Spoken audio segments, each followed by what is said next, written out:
So 2020's been a pretty horrible year so far. Yeah, pretty much. There's been a pandemic. We had murder wasps. Don't know what part they played. They've disappeared. Cancelled anime and events, of course, as well. Yeah, but, this month hasn't been too bad. Yeah, absolutely. This anime season turned out to be so good. Oh, well, I mean, yeah, there's that. But Japan finished its 1-to-1 scale Gundam robot. It's partially operational. What? Oh my god. Yes, that is now a thing. I didn't have kaiju killing giant robots on my October bingo. Did anyone have that? Oh, yeah, me. That sounds about right. Okay, let's launch the Gundam. I mean, Ava. Ava launch! Tetsuo! Kaneda! It's over 9,000! Nani? Configure the language logic interface for Japanese. Kawaii-Fi. Kawaii-Fi. Kawaii-Fi Radio!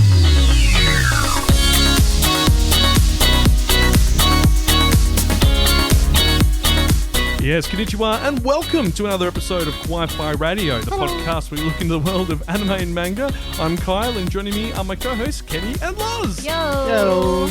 Well, we're back again. It's in the studio. It's time for another season in review. And but before we do get into that, there's a few things we need to talk about as responsible anime reviewers. As responsible anime responsible. We're adults. We're adulting. Yeah, I'm such a great adult. I know exactly what I'm doing. I keep turning microphones on and off, and that's we have a fancy new desk. New desk. Your microphone swings. It does. It's a luxury. I want a swinging microphone. You got a new microphone, you got new technology. And it also means that our audio quality will be much nicer. You won't hear any of that for some of those audiophiles who wear the headphones. That dull hissing that we had at the bottom range, that's gone. Yeah. Which is nice. No, don't recreate it, Lars. On the anime front, let us talk about Serious business. Fruits Basket is coming to an end of its second season. It is. Everybody cry. Yes. So I just want to just quickly touch on Fruits Basket before we go into talking about the full season review. It's not something that we're going to discuss in length for this particular season review, but I will make everyone talk about it for another episode. Yes. Because I could just chain you to the desk and then just make you watch Fruits Basket and then join my fan club. Anyway, Fruits Basket's coming to an end. It's got 2 episodes left, and this is season 2. It's not the end.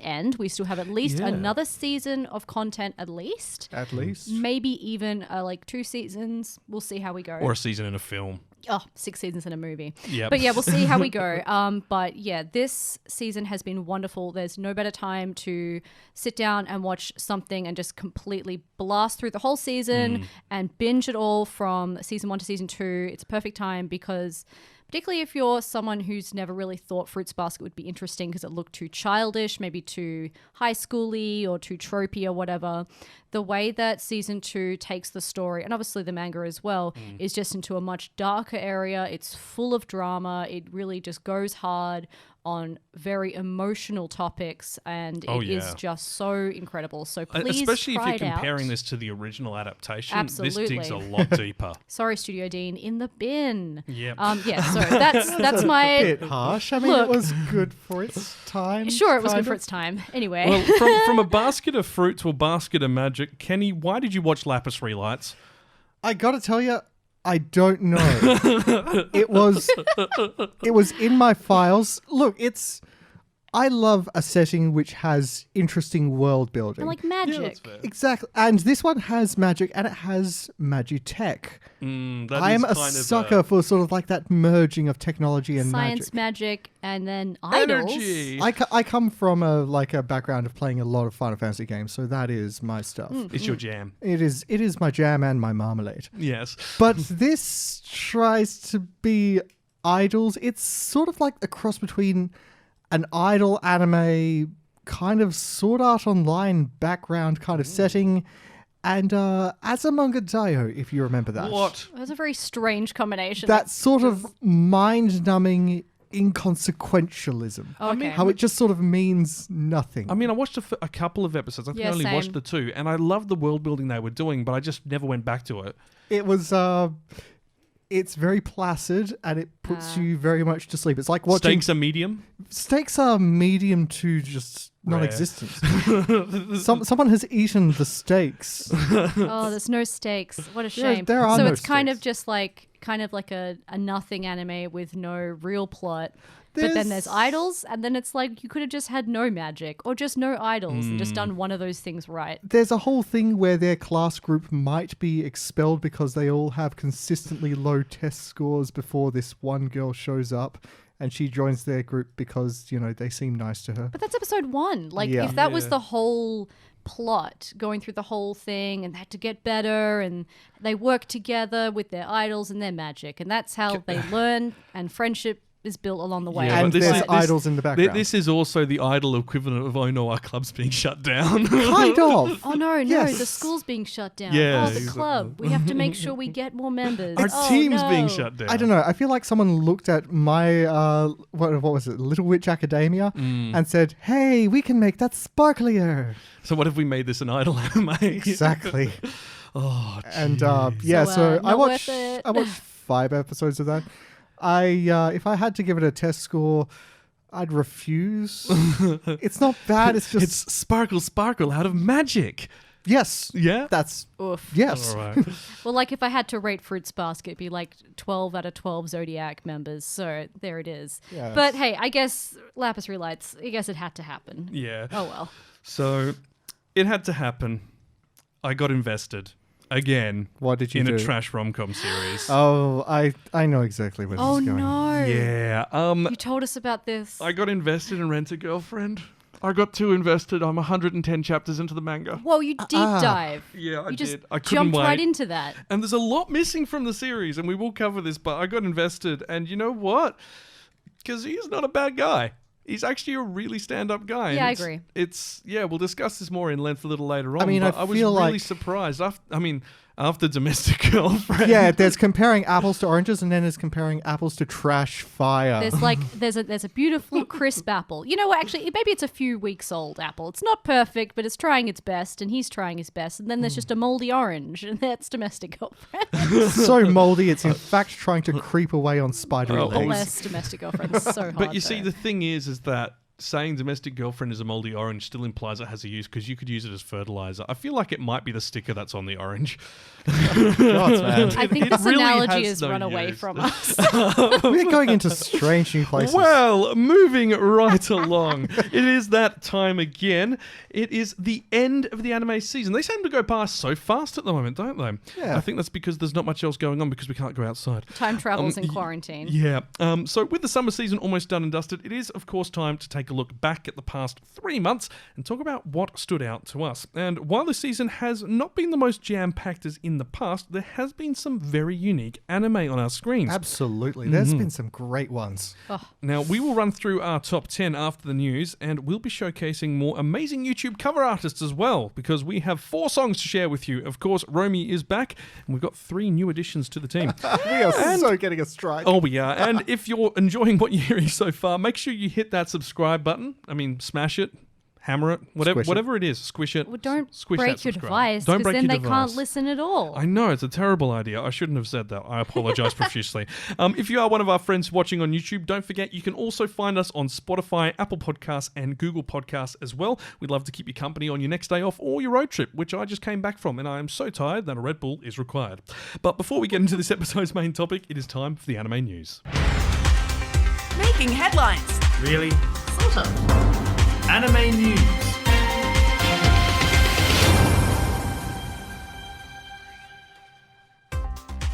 Well, it is, of course, time once again to delve into the anime news archives and find out what's happened in the past fortnight in the world of animation, manga, J-rock, J-pop, JTV, J-film. And let's start with Natsume's Book of Friends, which is getting a film. Oh, Another film. another one. So this new anime film is opening in Japan in early spring 2021, and it's called Natsume's Book of Friends, The Waking Rock and The Strange Visitor. So this is going to share 2 stories which have not previously been adapted into anime form in any shape. interesting. I mean, I pretty much only just learned about Natsume as far as like the 'cause when we did our doing whole that. episode on it. So learning that there is just this massive girth of series There's and still movies and stuff is more. just like, oh god, It just keeps coming. So Aniplex is doing distribution for it, but it is,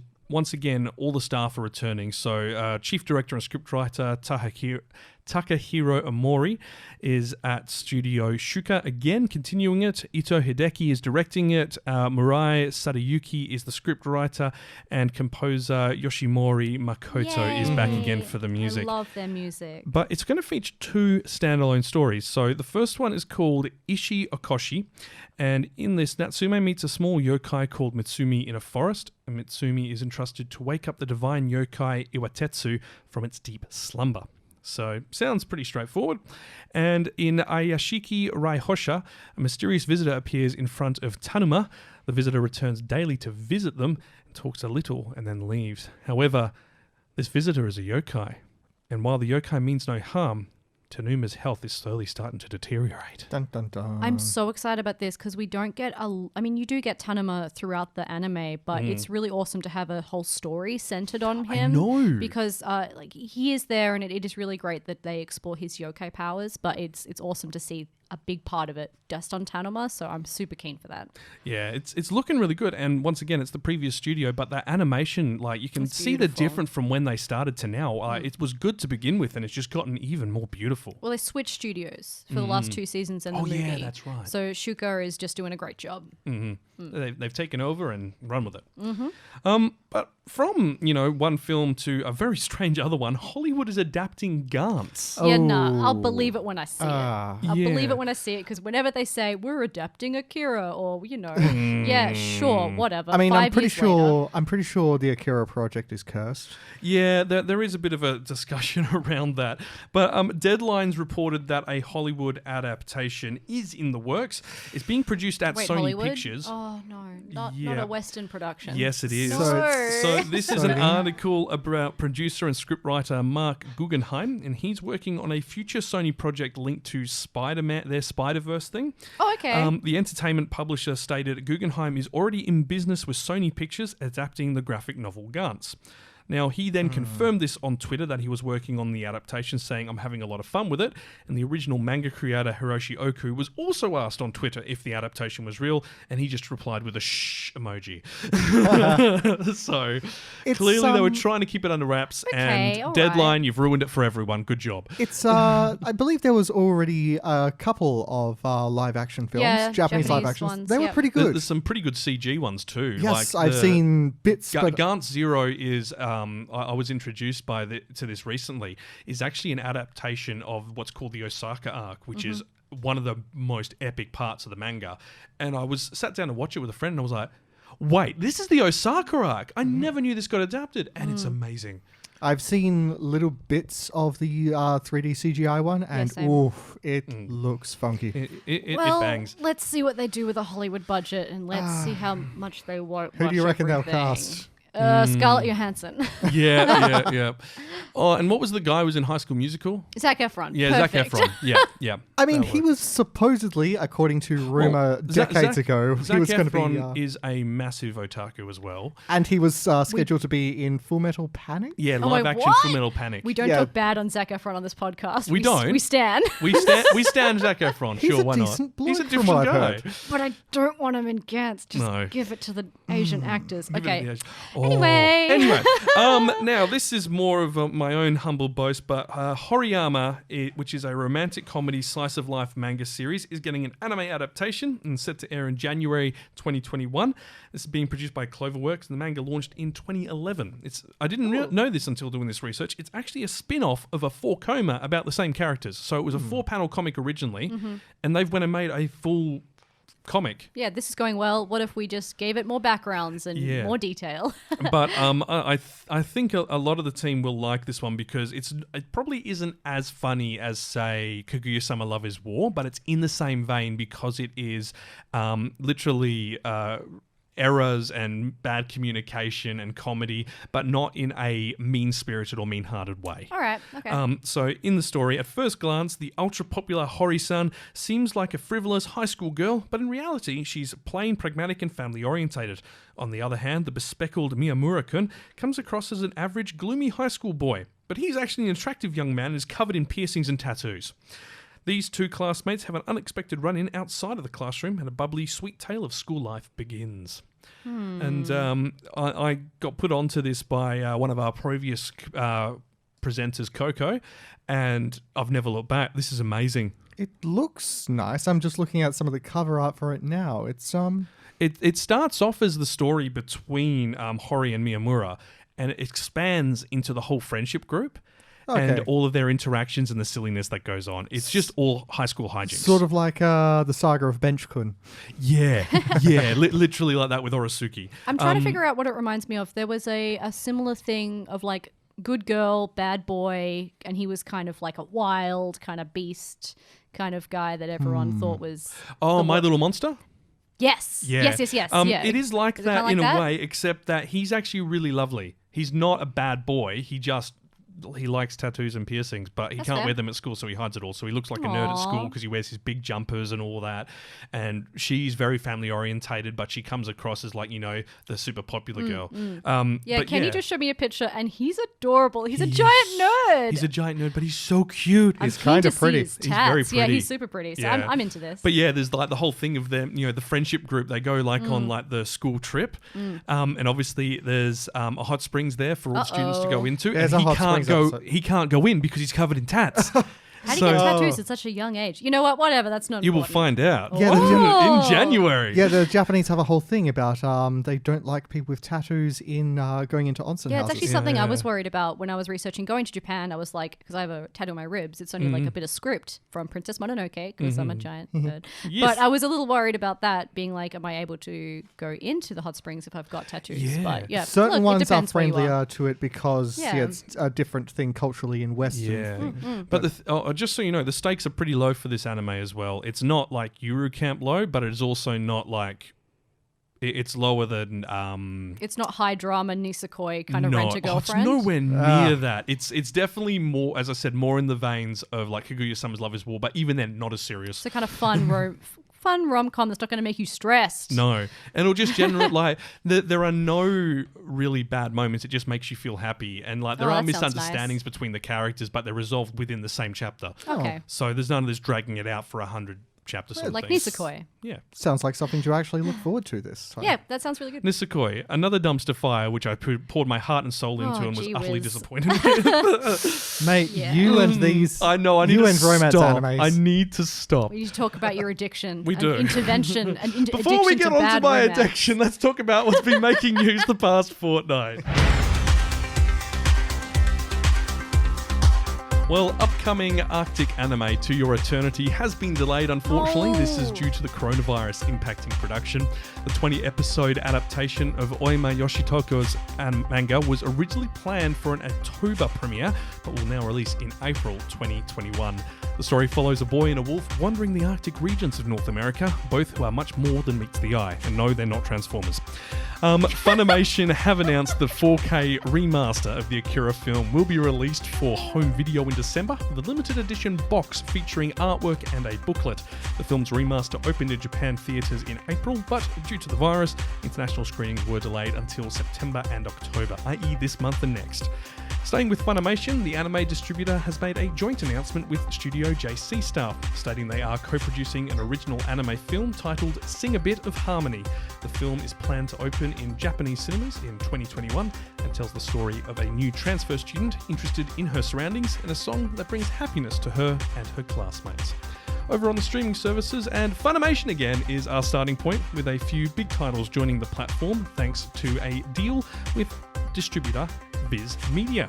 Post-apocalypse series Coppelion, sci-fi classics Terraformers and Terraformers Revenge, mecha series Gargantia on the Verdurous Planet, and 2018 smash hit Megalobox will land on the service on September 22nd.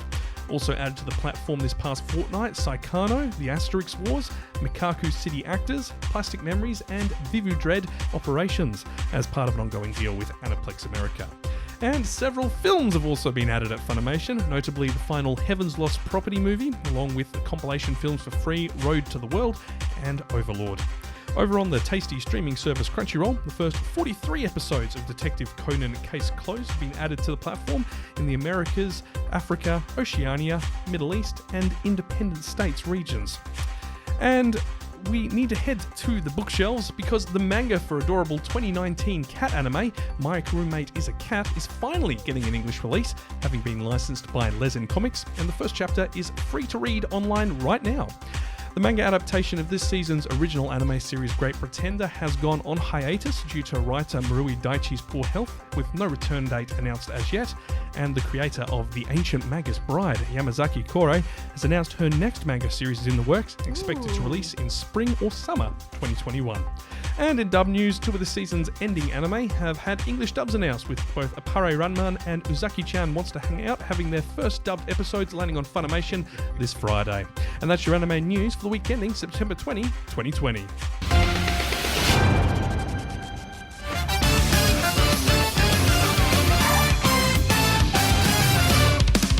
Kawaii-Fi Radio.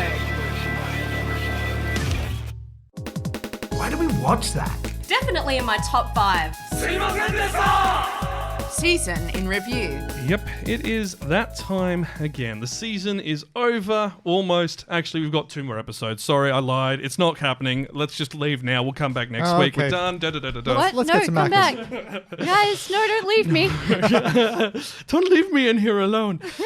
We do have quite a... We were surprised, let's be honest. Like, we looked at the initial lineup this season. We thought these could be good, but we're expecting half of them to fall over. Yeah. A bunch of them were delayed from last month. And so then- many. Yeah. But they've actually worked out kind of okay. I'm really quite pleasantly surprised with how everything started. I find it actually almost difficult to choose my favorite of this season. I know. It's like picking your favorite child. It's always the Well, good okay one. then. Well, I guess if I had to pick one favorite child, it's definitely the first one we're talking about, which is God of High School, because it's my favorite Oh. child. But Now- I love all my other children as well. Yeah, now before we do get stuck into God of High School, we do need to tell you all about the music. Oh my goodness! Because we have 2 covers of the God of High School OP. It's the thing is, it's dubstep. It slaps so hard. And I don't like right. dubstep, and I love this song. So the first cover we've got is the English version. Now the song is called Contradiction by Ksuke featuring Tyler Carter. And this has been covered by YouTube artist ShayneOrok, and he's done a full English translation of it, and it sounds amazing. So It's awesome. Just have a listen to this.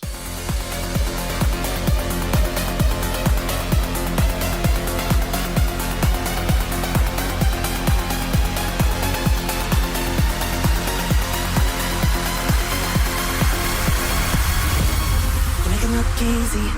I'm thinking how right now. Cause I know that you want me from the inside out.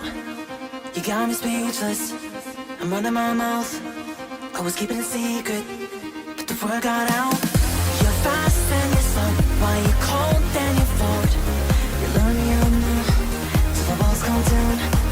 Yes, then you know. But I'm not letting go. Oh, oh. I'll be your contradiction.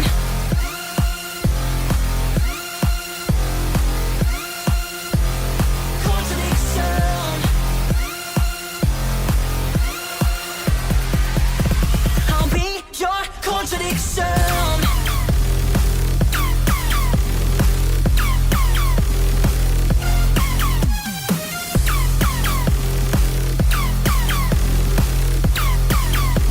I'll be your contradiction.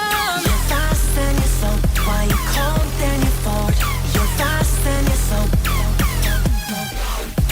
Yes, then you know, but I'm not letting go. Yes, then you know. I'll be your contradiction. That's a banger. Oh, that is a dangerous song to drive to. I'll tell you what. Be your contradiction. Yeah. It's so good. I want so to fight good. someone with my like sword style, karate, Kung Taekwondo, Fu, Northern style style, Southern fought. style. dragon attack. Yeah. So look, if you haven't caught God of High School, I've got to be honest. What are you doing? This It's a tournament arc. It's a Tournament tournament arcs are arc. good. Everything you love from shonen anime, Yeah. which is just the cool fights and fun character interactions and dope music, but without all the annoying filler. I know. Yeah, it's Goes so fast. The animation's so good. I've never seen fight scenes so well I animated. almost considered that a flaw on its behalf is that the characters talk about how they've been doing training behind the scenes and stuff like that, but all you ever get to see is the fights, not any of the actual training or There is no flaws in God of learning High School. the abilities. But then I figured, then I remembered, this is a tournament arc. You don't see the training arcs until before or after the tournament arc. You don't need the training. I don't need your Rocky training montage. Now, I don't need to see Jin running up and down stairs to know he's getting better. Yeah. You're going to have a montage. Nah, don't need it. Take it out. Take it out. Now, Just the fights. Now, what we do have to preface this by saying, so this is a adaptation. It's a Crunchyroll original. There's 2 this season. We didn't realize.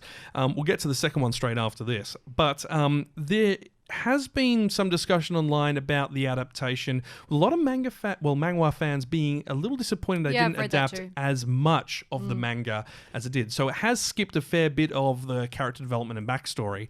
But I feel like they kind of, to shorten it into like the 12 episode kind of like standard, they have to skip a few things. They're going to have to. But that should be seen as an attractive thing to get more people to read the manhwa. Yeah, it's like, it's like you've seen all this in the anime. Guess what? There is more waiting for you. Absolutely. Now, if you haven't caught this, firstly, what are you doing? Secondly, Crunchyroll's your friend for it. The story goes, Jin Mori has proclaimed himself the strongest high schooler. His life changes when he's invited to participate in the God of High School, a tournament to determine the strongest high schooler of all. Turns out he's the toughest guy in Letterkenny. Yeah, he is. He's told that if he wins, any wish he makes will be granted. And all the participants are powerful contenders who fight their hardest to win their own wishes. So what awaits them at the end of the tournament? A chaotic battle between unbelievably strong high school students is about to begin. Dun, dun, dun. Something I do want to talk about with God of High School, and I feel like this will help when you watch the first episode, is I went into it knowing absolutely nothing, which is also super fine. So if you don't want to know nothing, I mean, you probably shouldn't be listening to the season review. But if you don't know nothing, I mean, you can just skip like 60 seconds into the future.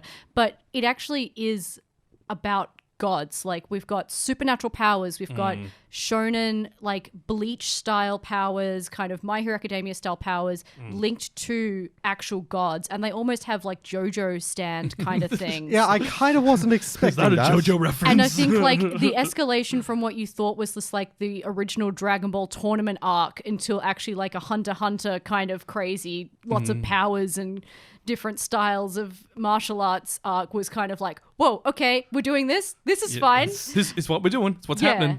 So I feel like that will either turn people onto it more or but don't be discouraged if you're not into it because it's awesome. I have to wonder where it ends up though. Are we going to be looking at Gurren Lagann levels of escalation? Yes. What I'm wondering is, because we're just doing Seoul at the moment, but this suggests it's a worldwide tournament. Exactly. So this is just the Korea arc. This is just, what's happening in Korea, and then we'll probably go to the regionals, and then we'll go to the nationals, and then in true Gurren Lagann style, we'll go to the Universal. Dun, dun, dun. Universal tournament arc, just like in Dragon Ball. Exactly. Super It's where we're awesome. heading, clearly. I just like, before we move on, talking more about it, I do just want to talk about the world of God of High School. It's really interesting because people aren't surprised when they see them fighting with their like JoJo stand Bleach what the heck is Bankai with kind of that? powers.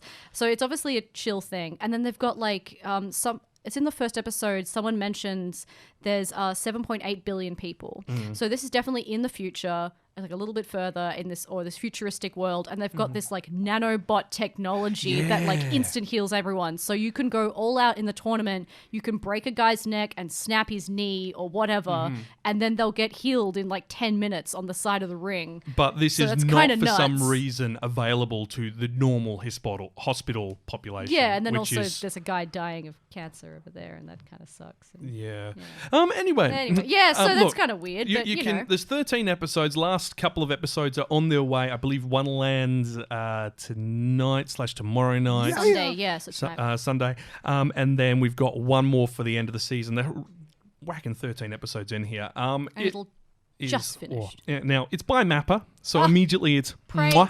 Praise master. Chef Kiss. Praise. Crunchyroll, Annie Plus, Billy, Muse Asia, and a couple of more Crunchyroll subsidiaries like VRV and so forth have it. So I actually think it might even end up on HBO Max at the end of the year once they do the next Wicked. I transition. hope so. I want this to So, go mainstream because I feel like a it's lot of amazing. big anime that go kind of inverted commas mainstream. I think in like My Hero Academia got pretty big, and got a pretty kind of outside of the weeb circle, if I could, kind of mainstream following, and Naruto and Dragon Ball obviously as well. And I think this is really accessible for how action focused it is. The Yeah. characters are fun, it's funny, but also there's obviously drama as well, and it's just interesting to watch. I feel like when we see the dub come out, that's when it'll go The mainstream. dub is Dub's amazing. really good. There's already like 4 episodes of the dub, and my husband Robbie Damon, as Jin Mori, is incredible, and he's just so, like all the dub voice actors are awesome. Now, Loz, remember what we say about husbandos?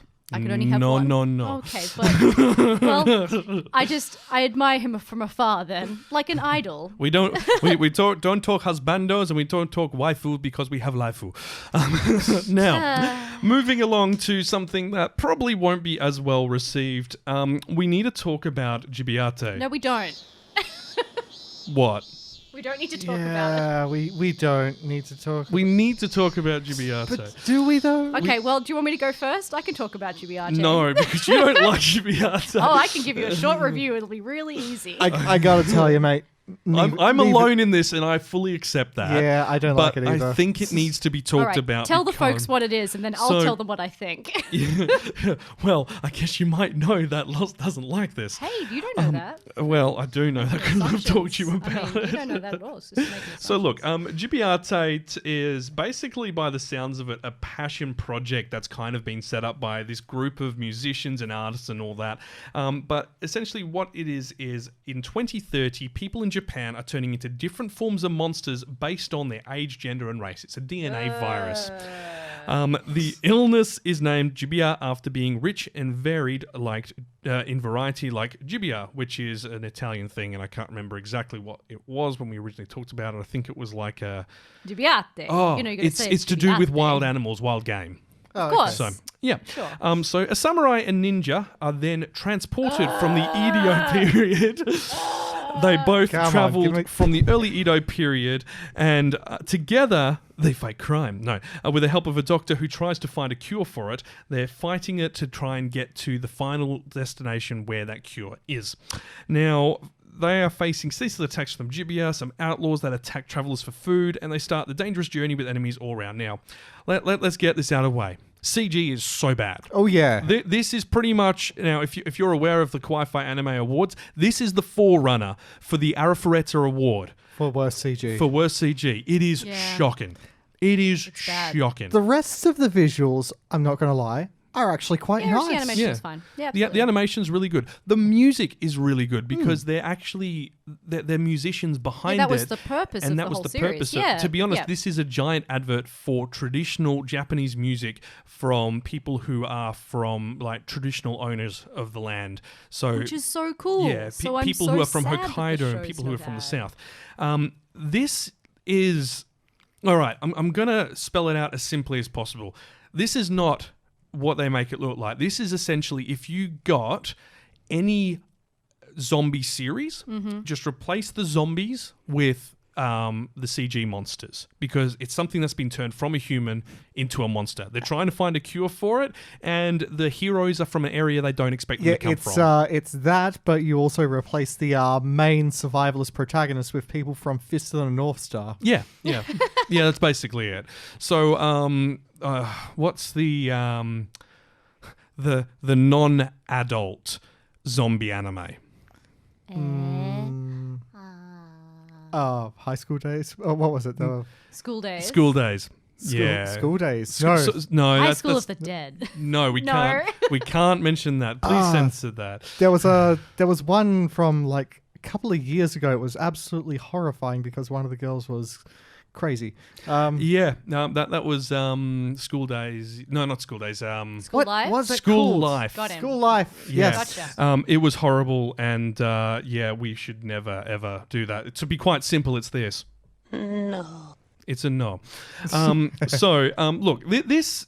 If you're looking for a zombie style series, apocalypse style like apocalyptic, kind of post-apocalyptic with sweet samurais and ninjas and machine guns and a fairly interesting plot once you get past that initial silliness. This is someone's thing. This is good, but like if I'm going to be perfectly honest, I have to give this 5.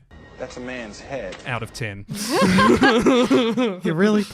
You've found the buttons again. I found the buttons. I really Don't have. press the eject. I just I was really down for this series for the first 10 minutes of the episode, and it was kind of scary watching it actually because it's basically about this global pandemic that happened, and then all these people turned into monsters, and I was a bit this is kind contemporary.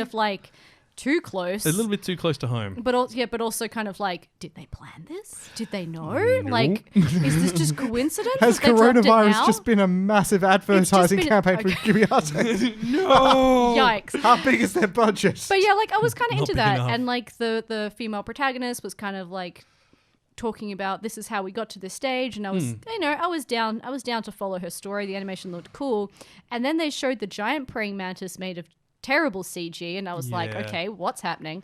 And then there was 2 samurai on a boat that have been brought from the past to the future, because the only way we can solve this pandemic is to bring samurais from the past, and I turned it off instantly because I just don't. I'm going to be honest. The only way we can solve the pandemic is to get more fodder so that we can get more people to the end zone, I basically. think there's better things we can do than bring back 2 samurai guys. Yes. Let's bring back some scientists. Hey, Marie Curie, we've resurrected you from the past. Can I you disagree. help us out with this? I think the only way they could have done this is not with ninja and samurai, but with Scottish Highlanders. I think they completely missed the boat and should have went and got Mr. Dettol. Just get No, the I mean- Spartans in if we're doing this Or real. if Come on. But I mean, this is actually a kind of an important plot point. They didn't bring them back from the past. Oh. They just got flung into the future. That doesn't make sense either. It doesn't. We don't know why. And You probably should know why. There's only 1 episode left. There's another well, I'm hoping they're going to explain it in the episode, to be honest, because I'm up to date on it and I still don't know. We've gotten to the point where they're at a building full of monsters, and it's like, yep, this is kind of exactly where I saw it going. Yeah, it's that, but you're like, why are you here though? Yeah, pretty much. I couldn't why, deal with though? it. Why, I though? need the why to be explained. Yeah. I'm sorry. I can't. And look, that's fair. As I Put said, it this aside. is not going to be everyone's cup of tea. This is middling at best. And the amount of passion that they've put into this, the amount of effort they put in doing the historical context for where these people came, because there are flashback moments where they explore Japanese Edo history and explain some of the major battles and how these people were involved in it and what happened to them. I just feel like that belonged in a more worthy project. Or just have that the setting. I would have rather had that as a setting, Instead to of be the honest. future. And to be honest, I would rather just have this be a zombie film instead of these bad CG monsters. Yeah, it just seems like a lot of ideas happening at once.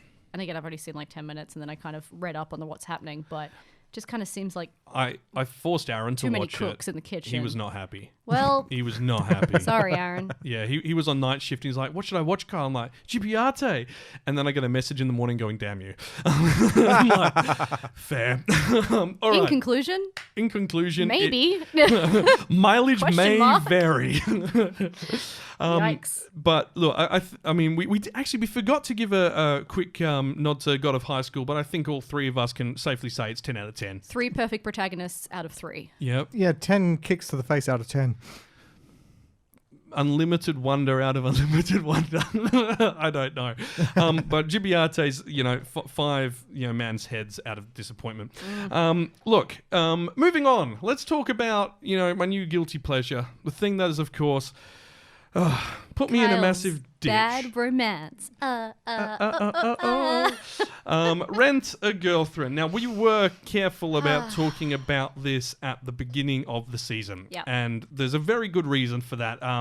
Firstly, this is not a series which is suitable for children. This is definitely aimed at the more the seinen audience rather than shoujo. Clearly 18 plus. Yeah, 18 Yeah, plus. pretty much. Yeah.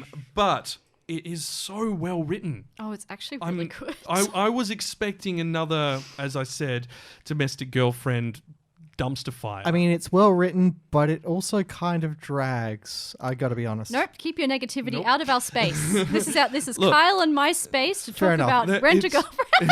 I'm joking. I can see as well that it does, but this is definitely the style for these long-form harem anime. I guess, yeah. And fortunately with this, there is a progression. He picks up early on who he likes, and he doesn't shy away from it. He does question himself later on because he's doubting himself. But let's talk about this essentially from the top. So, dumped by his girlfriend, college student Kazuya Kineshota attempts to cheer himself up with a rental girlfriend. Chizuru Mizuhara seems to be the perfect girl. Great looks and a cute, caring personality. But upon seeing mixed opinions of her profile after their first date, Kazuya believes Chizuru is playing with the hearts of men and leaves her a negative rating. Angry at his disrespect, Chizuru reveals her true nature, sassy and temperamental, a complete opposite of her first impression, and at that very moment, Kazuya receives news of his grandmother's collapse and is forced to bring her with him to the hospital. This results in the grandmother being ecstatic that Kazuya has finally found a girlfriend, which had always been her wish, and unable to tell her the truth, Kazuya and Chizuru are forced into a fake relationship. Now, if you've seen Nisekoi, this will sound familiar, except in this case, the girl who's not a psychopath is actually looking to be successful. So Chizuru is great. She's actually an excellent character. So is Kazuya. Yeah. I normally really find it difficult to get through rom-com animes because the guy's guys normally so bad. I'm just a standard run-of-the-mill high school Yeah, student. he's either a yet cardboard cutout or a somehow wet blanket. 20 girls love me. Yeah. I don't know how that happens. Whereas but in this, I actually like him. In this, I mean, I can talk from, having read 110 chapters of the manga, so I'm at pretty much the end of season 2's equivalent. He's got growth. There is character growth for everyone. It's not a case of the character I've got to be honest, domestic girlfriend, the character doesn't change from the beginning to the end. He's still a wet blanket and useless. And I feel like Nisekoi is the same. And I feel like watching this, I was like, it's like domestic girlfriend level lewd, I guess, and also like trash a little bit. Yep. And then it's like Nisekoi in terms of their character interactions, but they do actually progress and the characters do kind of bloom. And I love that, especially the most important thing about this for me is they're all in college for a change. And that's really refreshing as an adult watcher to not have to watch another high school rom-com because it's just kind of like... Will they sit at the back of the class near the window? And look, I love high school rom-coms so much. Like, I'm not going to, throw them out, but it is refreshing to be like, actually, they are college age, they have college age issues, and they see romantic relationships as slightly different because there is that adult perspective as well. And I think it's really interesting as well because essentially the way I describe this is that this is a coming of age story of a 20-year-old boy. Yeah. Now, as someone who has been a 20-year-old boy... Wait, you were? Yeah. Really? Yeah. I know, with this voice you wouldn't pick it. Oh, what's that like? It's a lot more high-pitched. But, as a 20-year-old guy who was, dealing with his first foray into girls and relationships and stuff with that, I can fully appreciate where he's coming from and the confusion and the self-doubt and the self-conflict and the awkwardness and going, but this girl does like me, so maybe I should go with her, but I don't love her, so what do I do? And like that sort of self-conflict that where your decision making because you don't know what to do. And is it take the easy way out or take struggle for something that you feel is worth fighting for? I really like Kazuya as a pro tag as well. And I think something else that gives him a bit more depth and into him as a character is not just how he acts around Chizuru and deals with the rent-a-girlfriend thing, which is funny, and how she interacts with it. I'll talk about that in a sec. But also how he deals with Ruka, who's like totally in love with him, and he's like, oh, I don't really want that, but then she's a pretty girl that's coming on to me, but I really like Chizuru, and he doesn't kind of two-time, which is cool. But because it's not just the one girl going. It's there's multiple of them. Of course, it's an anime. Well, there's the ex-girlfriend who I don't understand why people like her because she has no character development. She's just there to ruin things. And then you've got Ruka, who is a younger girl, and you find out over the course of the manga that, she's got you find out in the anime as well, she's got a heart condition, which it's not like, life-threatening, but her heart rate doesn't rise like others. And he's the first person to make get a her reaction. heart beat. Yeah. Oh, you're the only person Exactly. to make my So heart I mean, beat. I have at to least be with you at least forever. the reason is logical in the bounds of an 18 to 20-year-old. Is that logical? It's somewhat logical. Look, anyway. But but no, continue, sorry, yes. we haven't talked about my favorite character. Oh. You haven't mentioned her. It's the grandma. Oh yes. Okay, the grandma's excellent. Both the grandmas are really funny, but Kazuyo's grandma is actually so good, and the way he acts around his grandma is really sweet. Like, he really genuinely cares for her, and he wants to make her happy. And when he sees how happy his grandma is that he's found someone that he's in a relationship with and seems happy to be around, and Chizuru obviously is pretending to be his girlfriend because she's being paid to do it. But the grandma really likes Chizuru, and he's kind of like, look, she hasn't got, I guess, a lot of time left. I just want her to be happy. And because they both Chizuru and Kazuya care for the grandmother, like that's really sweet, and I like that added dynamic to their relationship because they're kind of doing it for her. Yeah, but the also other... she plays gacha games, and that's really funny. Yeah, it's hilarious. And she calls them up on the phone and goes like, "Why is it not working? Oh, sorry, I didn't realize I'd connected." And just like, the gacha won't work, and the nurse is next to her going, "You need to calm down." Look, I think we should also clarify as well that Chizuru, while, it sounds like she's just a rental girlfriend, she has stuff going on in her life. And yeah, she's her, great. Her backstory, when we get to it in season 2, if we get a season 2, will make you cry. I like her a lot. She is actually a really good character. She is caring, but she realizes that she has to separate business from life because she's got her own goals that she's chasing. But, things start developing over the series. You start seeing the relationship between them and how they care for each other, and it's really quite sweet. Yeah, I think like something I find kind of frustrating is like you can even have like a good male lead or a good female lead, and it's really hard to see both of them good. I think the closest we got to was Bunny Girl Senpai. Yeah. But even then she ended up annoying me because she just was kind of one line, didn't really ever develop. Yeah. But Chizuru is really, she's got a lot of character growth. She is very independent. She's doing this rent-a-girlfriend thing so she can earn money, and it's because she, she's good at it. She can have fun with it. And I actually generally really like her a lot as a character. Same. So I'm really surprised about how much I enjoyed Rent-a-Girlfriend because Same. I expected it to be terrible. I know, right? I remember when you and I were watching all the promo videos, We're and like, everyone, this is the gonna rest of the suck. team was just like, "Oh, this is going to be rubbish," and me and you looked at each other and just went, "Yes." But I'm kind of into it. I'm so into it. So I'm actually like, I really thoroughly enjoy watching Rent-a-Girlfriend. Well, I give this. I can't give it full marks because it is trash. It is but still trash. I love it, and I will happily give this 8 receipts out of 10. Nice. Cool. I'll give it 7.5 rental girlfriends out of 10. It's not generally my genre. I'm giving it 7 Evil X's out of 10. Hey. On the note of Evil X's, something we do have to talk about Rent-a-Girlfriend is the music. Now, anyone who's listened to our prior episodes knows I'm a massive fan of the Peggies because they're an amazing little band. All-girl, 3-piece band out of Japan, and they're amazing. They're so cute. They are. Now, they did the OP for Rent-a-Girlfriend. It's so good. And it's called Centimeter. And this has been covered by Miurajam. I believe they are in South America or Spain. I know they speak the Espanol. Not the same place. No. What? I know. They Sorry, speak the Miurajam. Espanol. We are really sorry. But these guys get a lot of people together to create these covers, and they're really quite good. So have a listen and enjoy. 運命なんて言えないあと何センチ近づけばいいんだろう君がいいと言えないまま見つめてる後ろ姿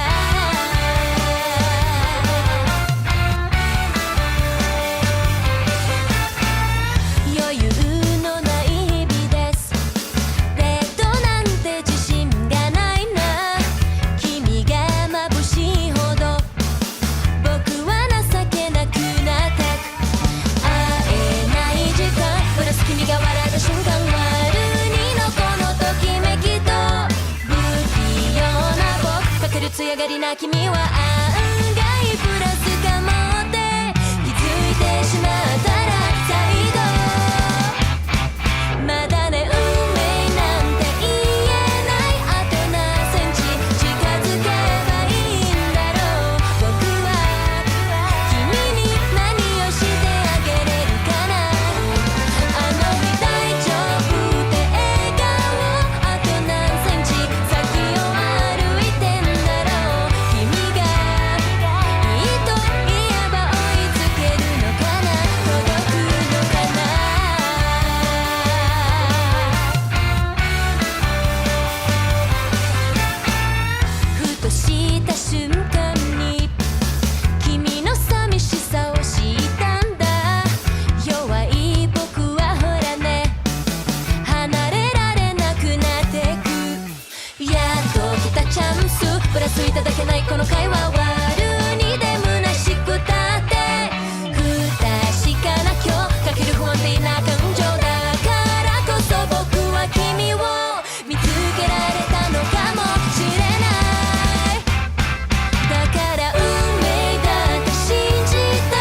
Kawaii-Fi Radio.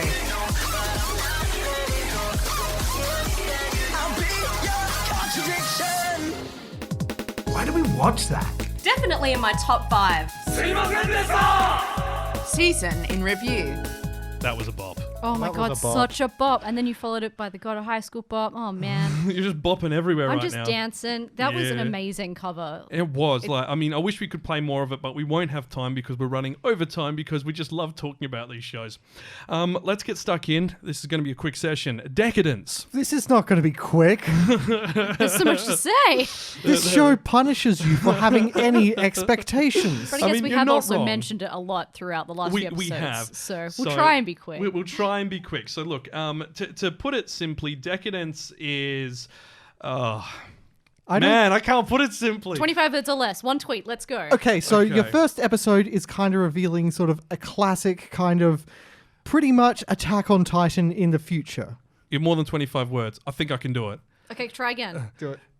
Humans almost at extinction are now treated as pets by computer programs who use their world to fight enemies. That's correct. Nice. It's like a Yeah. giant memorphic Kind of game like a for aliens. kind of a reverse Westworld. Yeah. Yeah, reverse Oh, Westworld. that's That's good. perfect. Yeah, That's two nice. words. Reversed Westworld. Write Hashtag that reverse down. Westworld.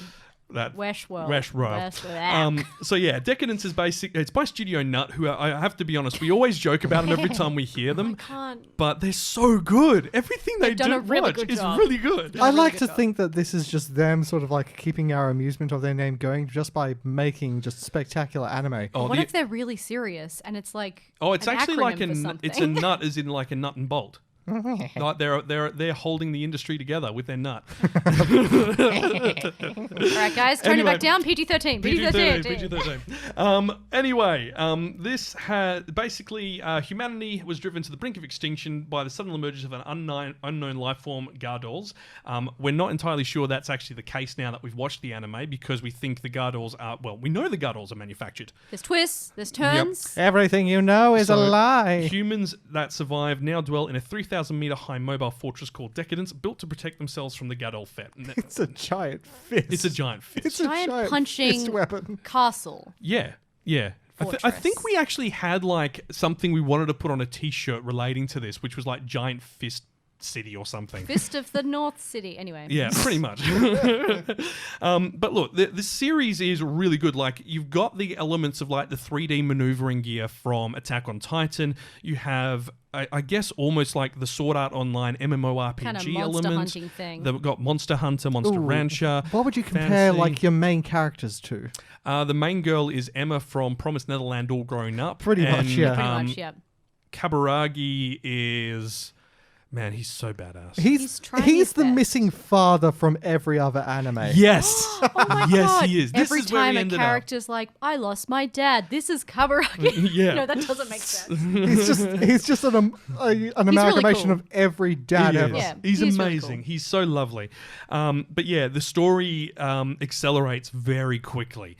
And the music's great. Every and time you the think visuals are you've great. got a handle on what's going on, the anime just pulls the carpet out Yeah, from I underneath feel, you. it's like you're driving down one of those like mountain roads that's really twisty and turny, and you finally think you're like got a handle on it, and then suddenly there's a hairbrake turn, you go around the corner and upside down. Now, And a key thing for anyone who hasn't watched it, episode 1 and episode 2, completely different animation styles. There is a reason for it, and there's a very good reason. Mm-hmm. They are the two different sides of the world. And when we watched it, and if you go back to, we I were think, confused. episode 38, when we were the week after we did the season preview, we just Yeah. were both all like, Well, what? the first episode is like very much your kind of standard anime of that type. Mm-hmm. You think this is just going to be another one of those. It's going to hit the same kind of beats, Yeah, which like, are Carbonary Lion comfortable. Fortress. Exactly. And then it just It takes a hard left. changes. I really think that's why this show is good. Yeah. Is it's wildly unique to the point that it's is. kind of too wild, but also, hey, that's refreshing. That's Yeah. nice. It's good to be surprised. I mean, there's We've elements seen of the so much Matrix. anime. It's nice actually. to be surprised. It's Westworld meets but Matrix. the Matrix, Mm-hmm. but also Yeah. it's anime But it's and also Attack on anime Titan. and Attack on Titan. There it is, guys. Put that into a mixing With a pot. giant fist city. That's what it was. That's what we wanted on the shirt. A giant fist city. We Yep. built this city. On metal fists. And virtual Okay, cool. reality. I give it 9 fists out of 10. I give it 9 rampaging kaijus out of 10 until I see the last episode. I'm sure it'll be a 10 after that. It'll be a 10 out of 10. I give it kind of 8 goo jabbing kind Needles. of needle things. jabbing They needles. suck the monster goo up Watch for the anime, fuel it'll make sense. out of 10. It'll make sense. It's good, all right? Cool. Moving right along. Woo! Appare-Ranman. Yeah, I Now, love this show. this was a delayed anime from last season. It did really well. The music's banging. It's basically Dr. Stone in Wacky Races? 1850 Wacky Races. Okay, Oh. 1890? I tried to figure out when this is set, and I did a deep dive. And this is probably boring for most people and No. exciting No, I for hit it. maybe like 2 people. But That's as a us. history person, I was like, all right, okay. So it's around the 1890s, but then General Motors is also mentioned, and of course there's cars, and they're in Los Angeles. So cars were invented in 1853, but then there's Carl Benz came out. Sorry, in 1885, sorry. So 1885 is when the first car is coming out. 1893 is when Ford is in America, and General Motors is in 1908, and then BMW was founded in 1913, and one of the main characters Is is from from like an BMW. alternate BMW. So it's somewhere pre-World War One, but also it can't be too far close to World War One, or the style is very different. So it's kind of Yeah. like this weird. I figured out basically it's like a weird alternate history where people are more colorful, slightly less racist, like slightly, and then there's kind of cars everywhere, and it's like 1890 to 1900. It's sort of like a weird parallel Earth where technology has developed similarly but differently earlier. It's Seems like, like yeah, there's less earlier. war, essentially. Yeah, pretty much. So Appare-Ranman is a historical comedy adventure. After a mishap, the brilliant but socially inept engineer Serrano Appare and the cowardly samurai Ishiki Kosame find themselves drifting on a boat from Japan to America. Broke, the two decide to compete in the Trans-America Wild Race to win the prize and return to Japan. The two battle crazy rivals, outlaws, and the great outdoors itself as they race through the Wild West from LA to New York in the steam-powered car they built. it's just so Oh. cool. Our listeners probably won't remember the Wacky Races, a cartoon from like the early 60s or 50s. Oh, man. It was basically this. Probably not, no. It's that old? It's that old. Oh Okay, my well, God. I don't know it, so I'll it was- hang out with the young listeners. It was essentially the and- same kind of You're thing. not that You much had younger than me.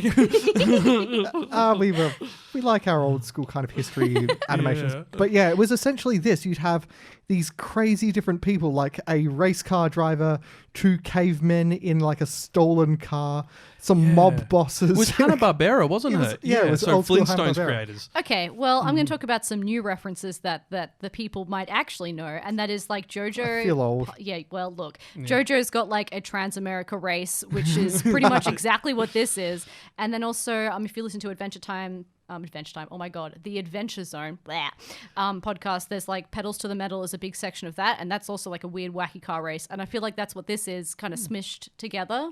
Sweet. And it's fun, but also really heartwarming. Like It I is kind in of a thought, way, like yeah. after watching the first episode, I thought it would be really wacky JoJo style.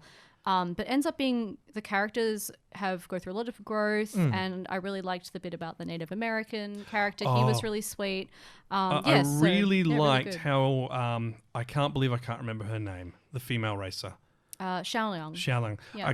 I love how well she's drawn. She's awesome. Because they actually show, like, I mentioned this before when we were talking about Fire Force and one of the girls there. Yeah. I like the fact that they're starting to draw girls with muscles instead of just making it. have muscly girls. Instead of just making it about girls who are skinny and tiny and have no Absolutely. visual, like, defining features to their arms and legs. Like she's Chinese. She's she, a martial she could pick artist. up she could pick up Appare and throw him because he's Yeah. a tweedy little engineer boy. Bless his soul. I love Appare so much. So much. But Xiaolang is really cool. I really like all of the characters. They all bring something different to the show, and there's a really big diverse amount of characters. There really is. as well. And I think like as much as Appare is such a cool character, he is very similar to Senku from Dr. Yeah. Stone. I so want to see them team up. Oh, I want Yeah, to see that I so wanna bad. see it so bad. But I actually kind of want to make a point about Kasame. So Kasame is the Japanese man who's along with Appare as well.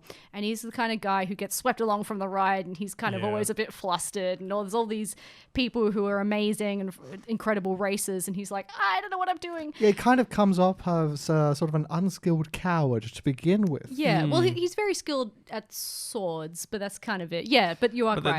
there is a reason for it, of course. And I kind of like his neutrality. Like, he's almost like the self-insert character to be like, how do I juggle all of these people with their crazy hair and crazy car races? And I actually think like he brings like a neutrality to the whole cast that's really nice. I don't know the why, most normal but haircut. I just want to go crazy taxi.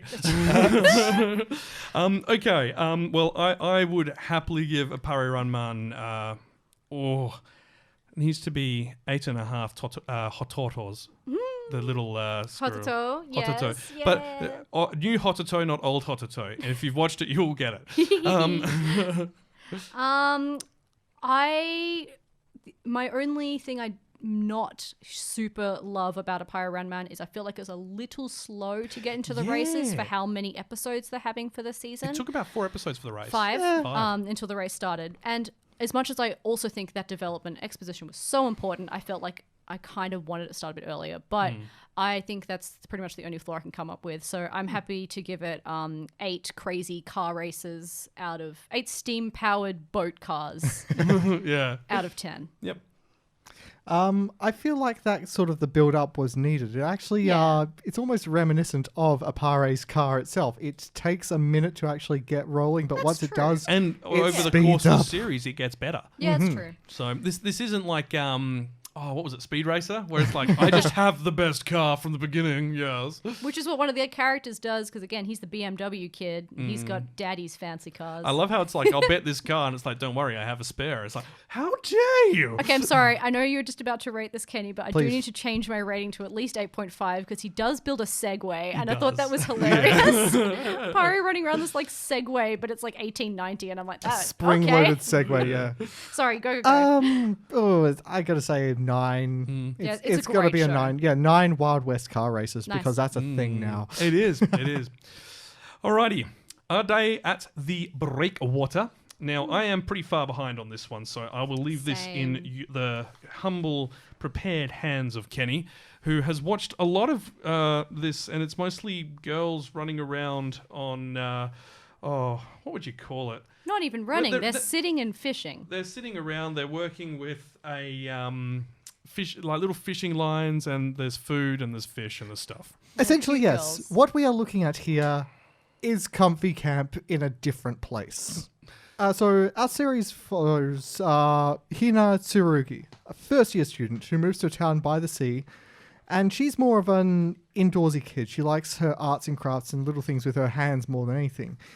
But she's suddenly sort of thrown or more or less dragged into the world of fishing when an older student, Yuki Kuroiwa, invites her to be part of the school's fishing club, the Breakwater Club.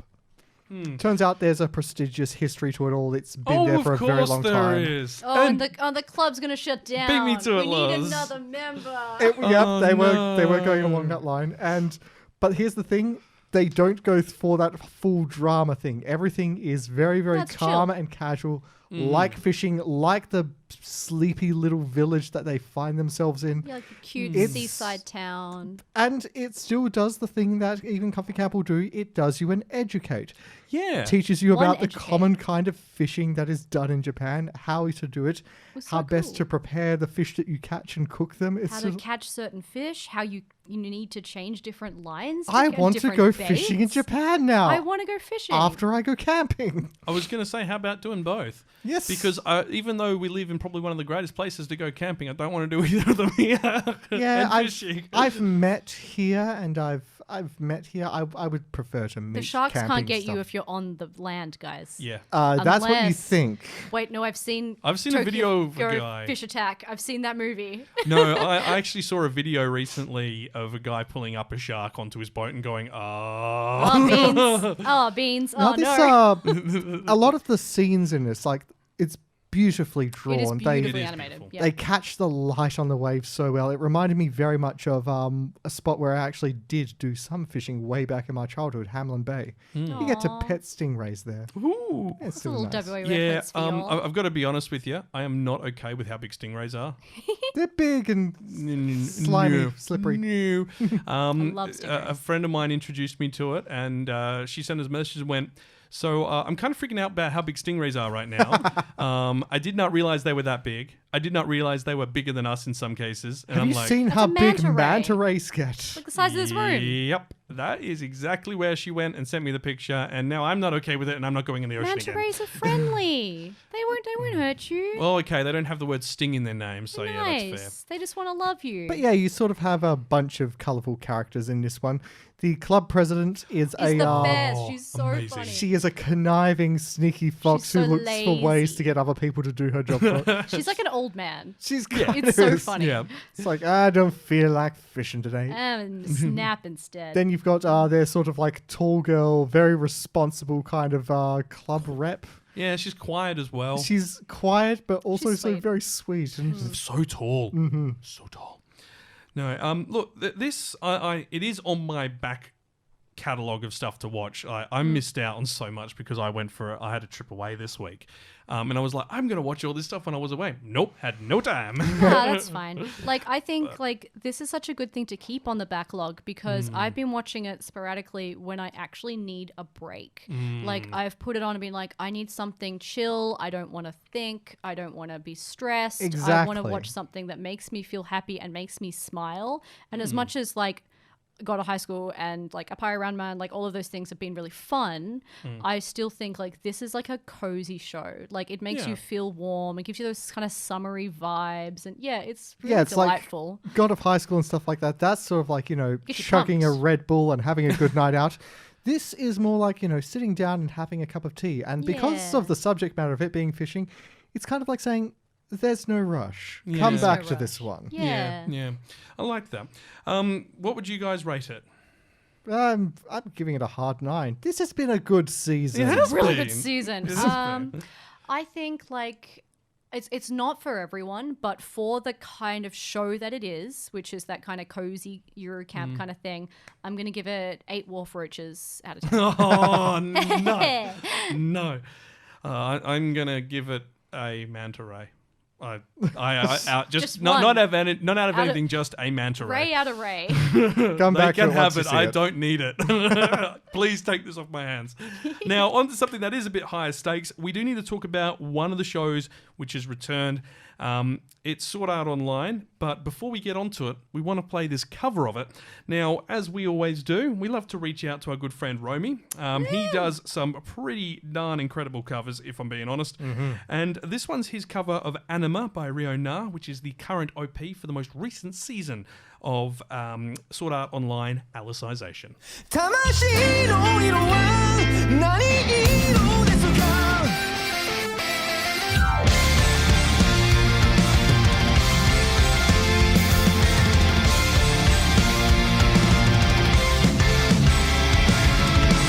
もういっそ折れたままで捨てるほど逃げ出すほど強くないよほらもう一度この高鳴る何が正しいかなんてわからないけど形のないものばかりが大切になってゆく飾らない言葉だけが強く結ばれてるまたつまずいて転がってそれでも砕けない魂の色は何色ですかただ傷ついて強がってそれでも見つけたよ魂の形確かめてるよ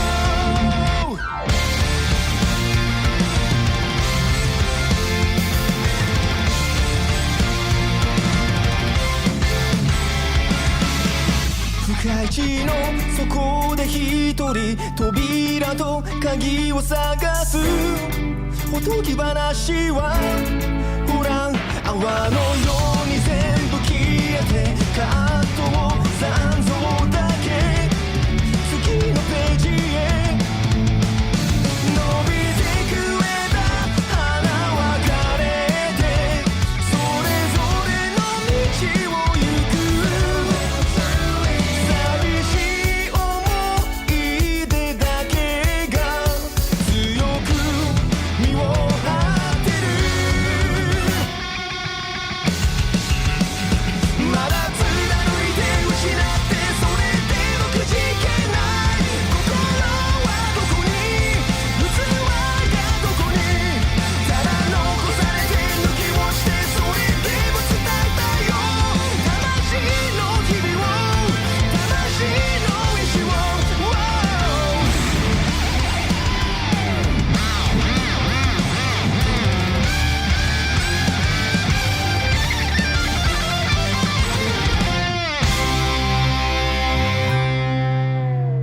魂の色は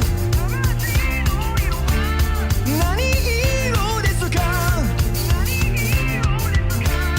透明な過去に不透明な下に生きるあなたは何色ですかまたつまずいて転がってそれでも砕けない魂の色は何色ですかただ傷ついて強がってそれでも見つけたよ魂の形確かめてるよスウィートワーワーワースウィートワーワーワースウィートワーワーワースウィートワーワーワーワー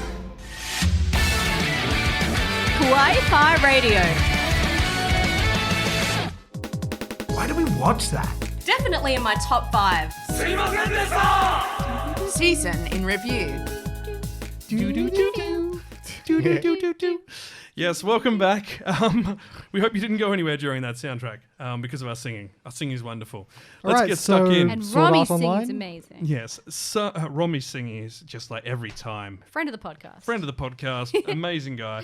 And I can highly recommend if you enjoy his songs, you can buy them on YouTube. And please not do. YouTube. Please On support creators. iTunes, on Google Play, and whatever they're rebranding that to now. Spotify, you can listen to all his music as well. Yep. Good way to give them that passive income as well. When you download things on Spotify, and also for this podcast as well, it actually helps boost ratings and such. So if you're listening to something, make sure you download it as well, particularly with smaller artists like Romy, because it'll actually help them. Yeah, it's a Just, good thing. one of those little hacks. We're just making subtle suggestions to you. Buy our stuff. No. We have no stuff to buy. Buy Romy's stuff. Buy Romy stuff.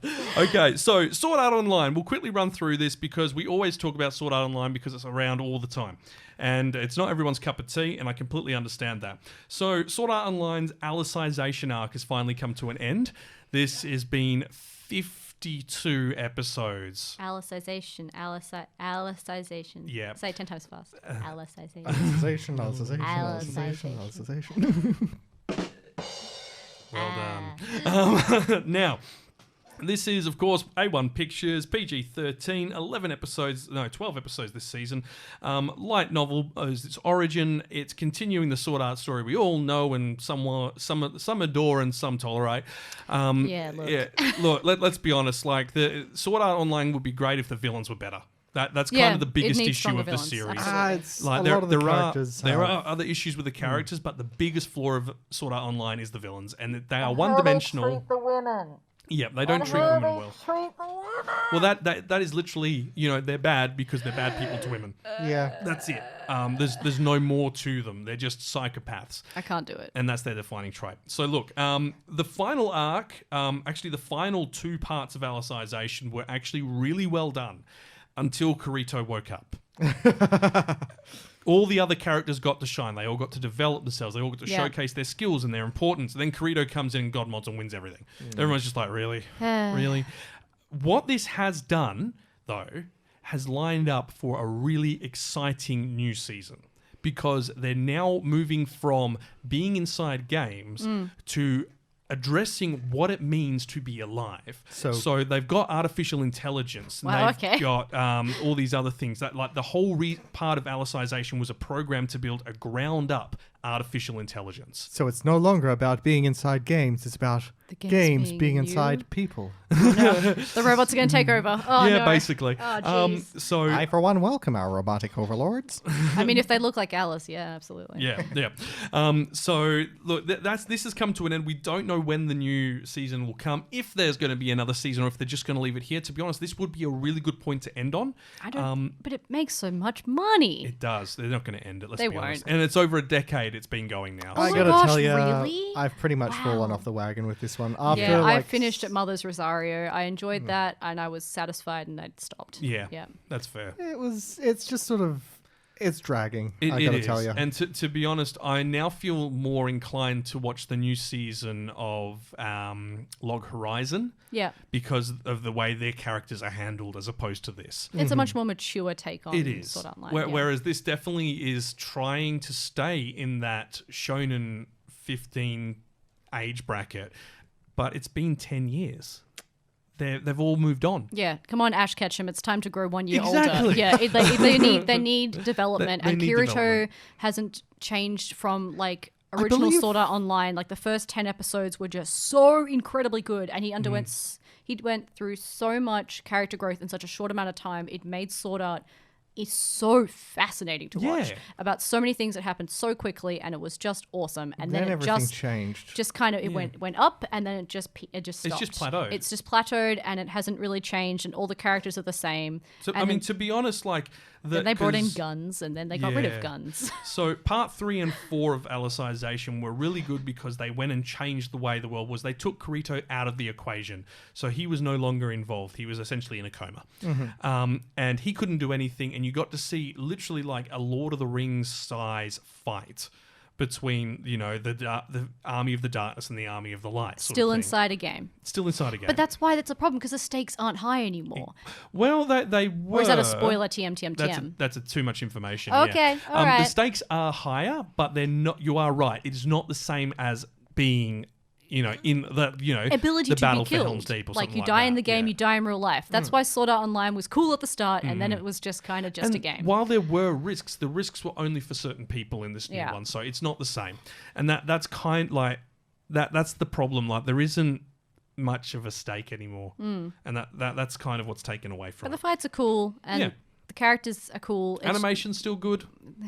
I just honestly the way that they treat the female characters, Yeah. I can't watch it anymore. Yeah. It is actually It's- sometimes too, actually yeah. disturbing. Like I It's really dislike incredibly disturbing how in some badly they cases. treat their female Yeah. characters, and I just don't want to So support it. look, I'll So. give this 5 swords out of 10, but I can't, you know, with good conscience, be saying that, you know, you should definitely be watching Sword Art anymore. It just kind of like if you're going to watch it, watch the first season. Oh, they're great. and that's Great. great. First season was awesome. I gotta say, movie my was really score good. is I log out. Yeah. Yeah. That's I'm pretty done. much I'm it. logged Yeah. out. Like this is pretty much where I'm going to leave it. And I think that's because maybe we are older as well. Like you said, it's been going for a decade. That's nuts. Yeah, try to Like, think when- back to who you were 10 years well, I ago. was 22, so you know, like. I It, don't know about you, but I was 22. You're welcome to cut that. You're welcome to cut that. No. Moving right. So look, we'll leave Sword Art Online there now. Look, I your mean, score? there are. Well, Oh no, I was going to say don't you feel. haven't watched the. I don't feel comfortable scoring it because I like you, I logged out a long time ago. But I bits. mean, So like I'm look, I sure mean- there's some people that love it, and that's maybe just not us, and that's also fine too. If you love it, that's also great. But I'm remember, happy you for need to treat all people respectfully, regardless of gender or race or heritage or even their language barrier Or Yeah. even And- their tastes in video games. or their taste in anime. Or their taste in anime. Well, yeah. Moving right along. Speaking of taste in anime, Queen's Choice, aka. I am going to judge you for this. or excuse me, if you are to talk about Queen's Choice, you shall address it as its full title. My Love, Queen's Choice, Evolve X Love. Thank you very much. Wow. I'm confused. Where is the part where it starts with Fate Grand Order of the Queen's Choice of the My Love Queen's Choice? Perhaps the sequel. But yes, My Love, Queen's Choice, and then capitals Evolve X Love. And just, you know what? I have a lot to say about this You show. have so much to say about this show. It's not God. funny. It's because Please the leave. show kind of goes real fast and goes real hard, and boy howdy. Okay, I'm going to try and tell you what this show is, but you're going to get confused and you're going to be like, but Loz, that doesn't make any sense. What are you saying? And I'm going to be like, you know what? That means you're on the right track. No one really. No one knows. It's just, okay. It's based on an Otome game. It is a romance series with sci-fi elements. With but multiple storylines. with multiple storylines. And because it's based on a Otome game, which yes, I did download and yes, I did start playing. And you know what?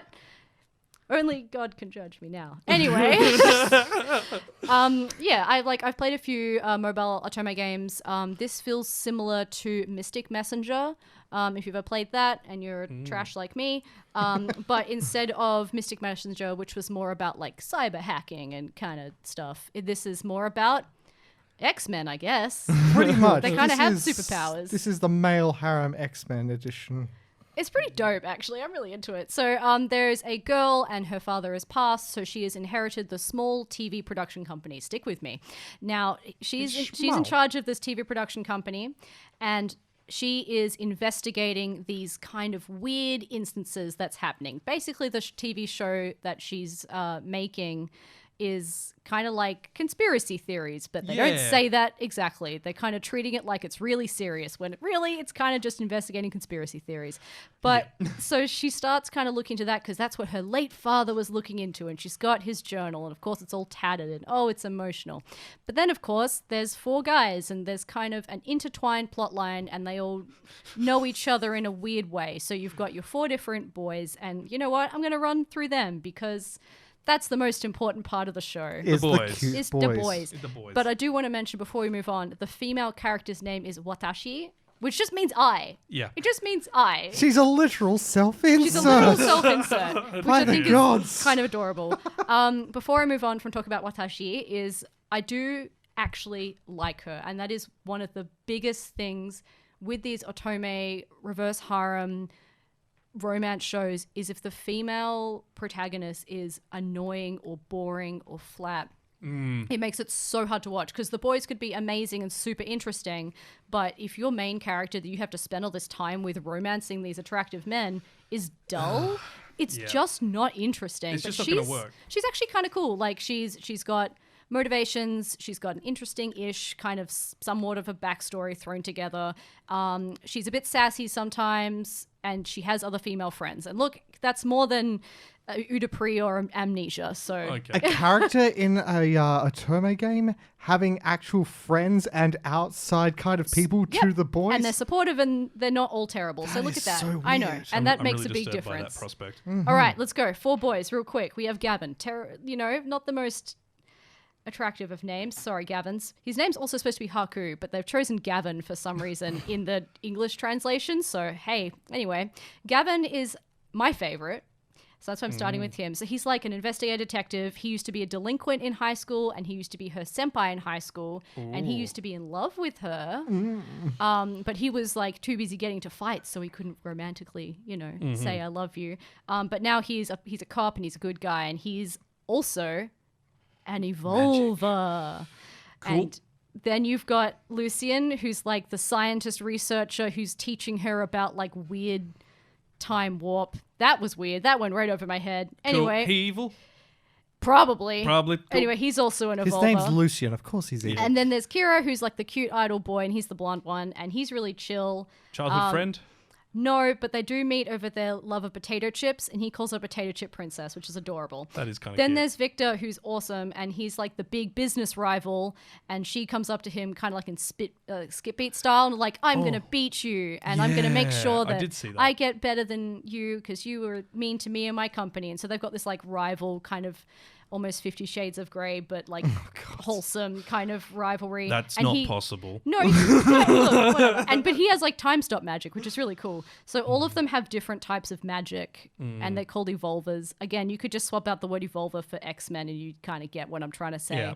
But she's also an evolver because she's special. And look, Yeah. it's tropey and terrible, but You love it. It is tropey to the it's point kind where of fascinating. it took me back to a dark part of my childhood where I Yeah. read fan fiction. No. It's- No. We're moving right along. A lot of its elements what- are very much taken out of stuff like that. It feels like a K-drama. Like if you've ever It watched really a K-drama, does. it's Oh, okay. over the top. Everything is a trope. Everything is too much. It's always dramatic. There's always cherry blossoms flying in the wind, and there's always, you were my childhood friend, and I knew you, and you saved me from a car accident, and all these. It's just so much. Yeah. But because it's a giant dumpster fire it's covered Japanese in glitter, passions. you kind of can't look away from it, and I'm actually really excited to keep watching it. Fair enough. Okay. How many dumpster fires would you give it? I give it 4 hot dumpster fires out of 4. Ooh. I actually think literally for its genre, which is a trashy otome romance harem anime that you're getting into. If you liked Udapri, if you liked Amnesia, if you liked kind of those type of games, you will like this. It's your thing. It's it's trash, but I have to give it credit. The writing is consistent. The characters are like very, very individual. The art is rather lovely. So I'm giving this 3 evil twins with amnesia. Nice. I also, before we move on, the reason why it looks so good is it's from, drum roll. Oh, I don't have a drum roll, but Okay, I've got well, a bedum tish. Insert drum roll later. Anyway, it's Studio Mappa. That's why it looks so good. And I was like, why does this have such a giant budget? And then I looked at the game, and the game's like got over 1 million downloads. So it's obviously a huge game, and it's got money to spend. So they got Mappa to do the anime. I was so that's why wrong. It looks really good. I do have a drum roll. Okay, well, just there you go. It was Mappa. Oh, it's Studio Mappa all along. Wow, woo! We normally everyone's save fave. that for the awards ceremony, but this is too good. Anyway, yes, All friend right. of the podcast, Studio Mappa. Yeah. Watch it if you like trash romance, but not the kind of trash romance that's Rent a Girlfriend, the kind of trash romance that's Passions. Utano Prince Summer. That's Passions and K-drama. Yes, go Cool. hang out with Evolve X Love. All right. Well, now you need to talk to us about something equally sort of. I wouldn't call it trashy. This is How definitely dare quite well you. done. What, it is trash or? No, it's excellent. Okay. Millionaire Detective, Balance Unlimited. This is another one which was COVID delayed. This was meant to happen last season. We watched the first 2 episodes and thought, oh, this looks kind of cool. And then I haven't gotten back to it. I don't know. Kenny, did you watch any of it? I got into episode 3 a bit, but I think I had to skip over it. All Time right. constraints. Loz, give us the rundown. Okay, so straight off the bat, if you like kind of Ocean's 11 style, kind of heisty movies with a lot of silly gadgets and kind of Tony Stark, Bruce Wayne style characters, And very, very pretty. but maybe you're also into Shonen Ai. This is for you because it is gay baity in the same way that like Free Swim Club is kind of like that too. So you know what I'm saying when I say that, it's kind of like that. They're very pretty boys and they're very fun characters. But Millionaire Detective, Balance Unlimited, it basically revolves around 2 characters. You've got your 2 boys. You've got Haru, who's like actually a pretty cool protagonist. He's a detective who's kind of fallen on his luck, and he used to be in the like top crime fighting division. I know nothing about cops. Yep. And then he, due to an incident, couldn't wield a gun anymore. And so they took him off the front lines and pretty much put him in like the basement kind of group where they do old cases and nothing important. And he just looks overworked all the time. He's got huge eye bags, bless his soul. And he has to deal with Daisuke, who is the extremely... He's the Bruce Wayne. He's the extremely attractive and extremely rich millionaire Who's also extremely arrogant. He's extremely arrogant, but it's really interesting because if you think about like if Bruce Wayne and Batman, but there was no Batman, but Bruce Wayne was also kind of an idiot. That's who Daisuke is, because he's really ignorant of the world around him, but he's got so much money and all these amazing gadgets, like such cool gadgets. It's stupid. And how he's many kind of got gadgets like he's got like an AI like Tony Stark does. That's like his AI he talks to. It's super cool. So even if you're into like gadgets and like stuff like that, watch it for that as well. But it's about them and what unravels to be this quite actually mature plot. I thought it was going to stick with this kind of almost like Bakano kind of style, fun heist that was lighthearted. And at the end, Daisuke would be like, it's cool, I'll pay for everything. I'll buy this bridge so we can then blow it up 10 seconds before we need to because there's a bomb on the bridge. And let me just transfer that payment. Cool, all right, easy. Bought the bridge, now we can blow up, it's fine. And then Haru's like, what just happened? Yeah. But yeah, it actually goes into quite a dark kind of murder plot, which is actually really cool. So super interesting, super into it, and it is fun. Also, it has a running total at the end of every episode for how much money they've wasted. Yeah, like at the end, like there's like a title card, I guess, and it's like costs incurred this episode. And it's like 7 million yen. And it's great. It's great. really funny. So yeah, I kind of recommend this to people who like Entourage kind of style things. But No, I'm definitely need to revisit it. It's on the follow-up list as well. With It's pretty fun. I can't give it a score until I watch more of it, but Yeah. I think it might be worth the time of day. Yeah, it absolutely is. And I think something that's also really nice is Cloverworks with the animation. Yeah. The animation designs for all of the characters look quite simple, but I think it's really effective because the backgrounds are incredibly so detailed. And the way that they kind of mesh together is actually really nice. So Cloverworks did a great job. And I do want to talk about the voice acting because Mamoru Miyano, who is, again, he's like the Brad Pitt of voice actors. He is just incredible. He's top tier, creme de la creme. So he's Haru, who's the kind of down on his luck detective. And then Daisuke is by a guy who's never done voice acting before. Really? And damn, he's good. And he's excellent. He's incredible. So what a cool way to kickstart his kind of career, putting him next to the biggest male voice actor. So I actually think star. that's really cool. So I really appreciate that from a voice actor perspective as well. But yeah, try Millionaire Detective. I think more people should be watching this and talking about it because I actually think it's super fun. And because it does take that darker kind of drama style plot. And the get music into for it is excellent. Oh, the opening slaps so hard. It's so good. Like, I know it's hard to say anything's better than the God of High School opening at the moment, but this comes an easy second for me. I just want to know how much money was spent on giving the guy a theme song every time he enters a room. Yes, like a little band he has a outside. jazzy like interlude whenever he's like, allow me to pay for it. And he just kind of, this little jazz. And I'm like, woohoo, it gets really fun. Yeah, it's Everyone's just watching it going, how are you making that music, sir? Sir, you're allowed to join the group, but only if you turn off that horrible theme music. What theme music? what theme music? Like, no, he pretty much walks in. He's like, shh, I buy this entire building so I can play my theme music. Shut up. That's pretty much how Daisuke goes down. Now, we need to get on to the last one. It's a big one. It's fantastic. It's on Netflix. It's colorful. It's acid drenched. It's an original anime. And I'm really surprised because it's by Wit Studio and we thought that they were too busy to do stuff right now. Well, look, same thing at Mappa. How are you pushing out all of these shows? It's nuts. And yeah, Wit Studio, you'd think they've just come out of doing Vinland Saga and then they're like, oh, we can't do Attack on Titan because we're too busy. And it's like, well, Why? apparently you're not that. I think Unless we've- that's because they've been making The Great Pretender instead. Yeah, I think this is where all their time has gone to, The Great Pretender. Holy cow. It's beautiful. I've never seen anything like it. It's so unique, and it's just, yeah, you're right, I've never seen anything like it. And to basically describe the Great Pretender's animation, you take kind of, they're not extremely unique character designs, but like just think of like an anime character, but like a kind of modern, kind of cool anime character. I don't know where I'm going with that. But the backgrounds are bright and rainbow and psychedelic, and it's awesome. I think character design wise, if anyone's seen Carol and Tuesday, Okay, those characters Carol have a and very Tuesday similar look to them. with JoJo backgrounds. Because it's that kind of color. It's that kind of insanity. It's just bright. kind of crazy. I mean, this is set in the Florida 90s. yeah. Yeah. This No, not is- Florida. Los Angeles. Sorry. It's all over the and place. then but Singapore. yeah. the first Yeah, case, and then the Paris. first like yeah, the episodes are divided into cases. Every Yeah. 4 or 5 episodes, they change to a different case. They change to a different heist, a different villain, and A different all. location as well. You learn to hate these villains. They are the scum of the earth. We're getting ahead of ourselves. Let's talk about what the Great Pretender is. Well, the Great please do. Pretender is Masato Edamura. He's supposedly Japan's greatest swindler.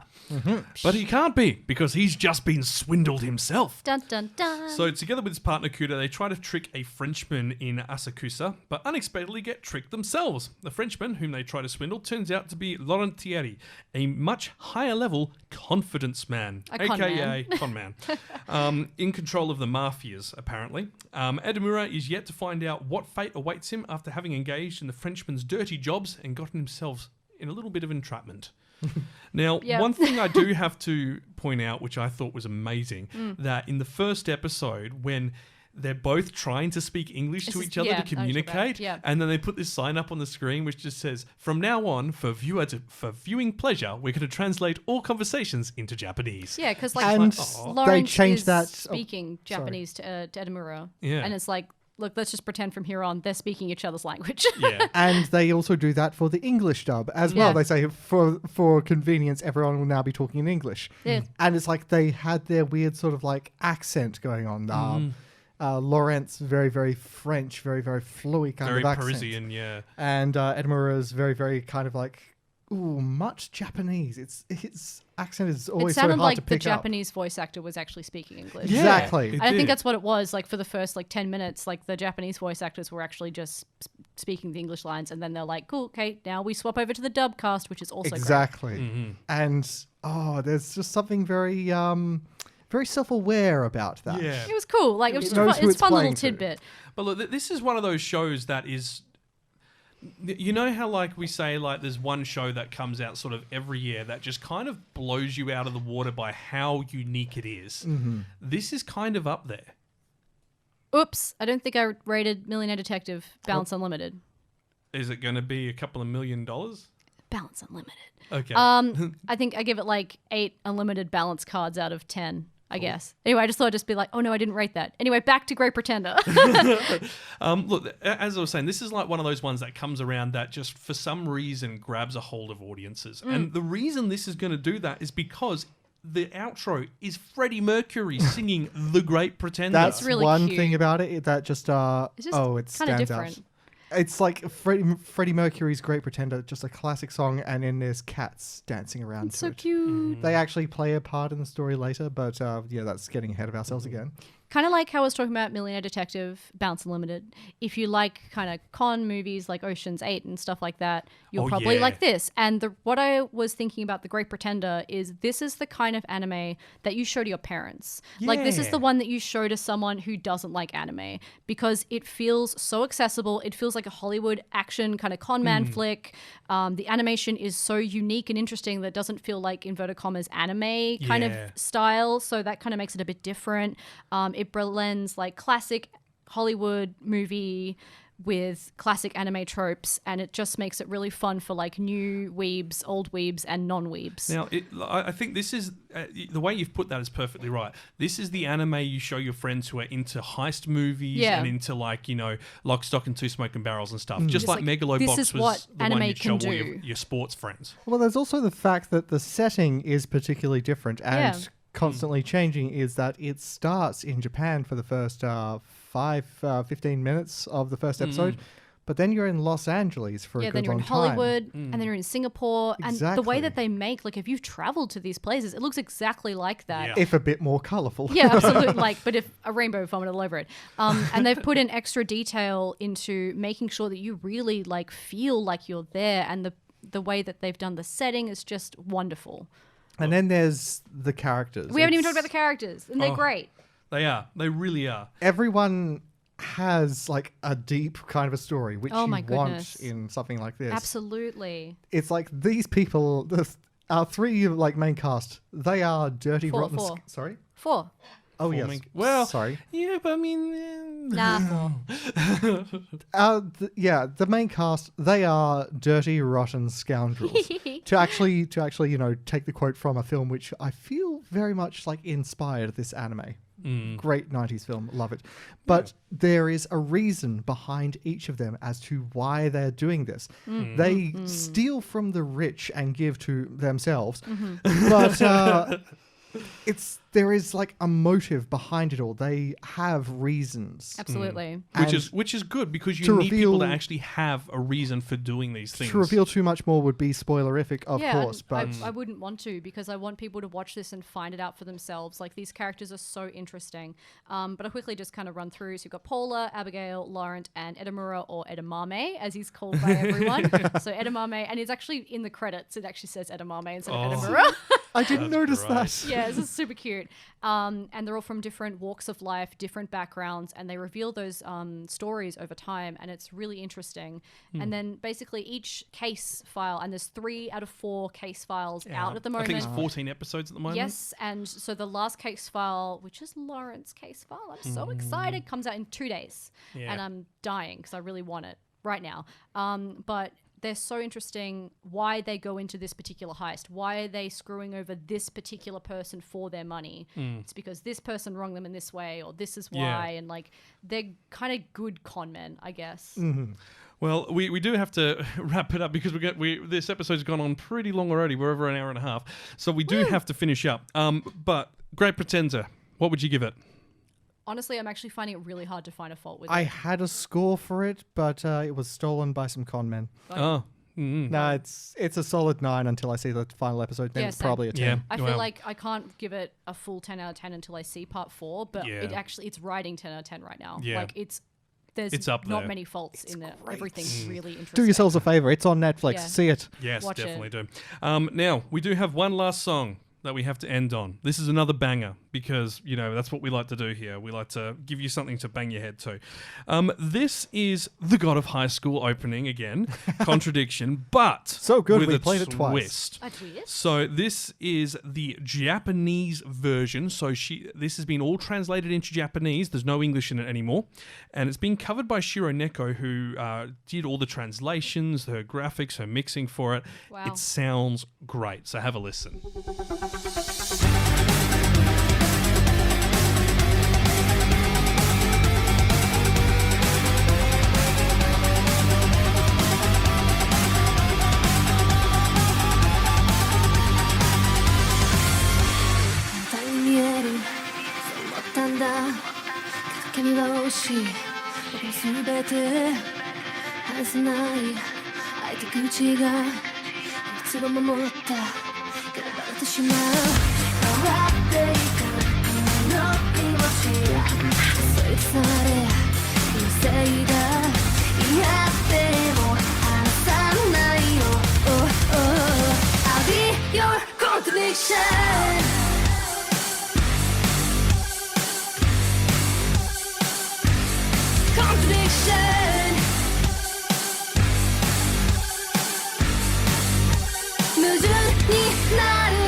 Radio.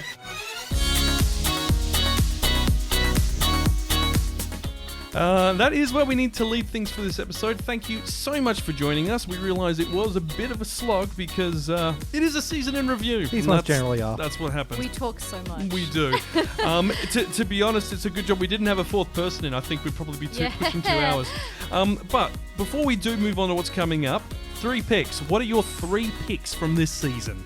I'm going to take Go to High School, obviously, Great Pretender, obviously, and then it's a really hard to pick the third. Yeah. But I think out of all the things I've really, really enjoyed, it's really hard to choose between Appare-Ranman or Millionaire Detective. I'll take Balance Unlimited. I'll take Millionaire Detective. Kenny, what are your thoughts? It's got to be Appare-Ranman, Deca-Dence, and Great Pretender, honestly. These are like the big standout ones for you. me.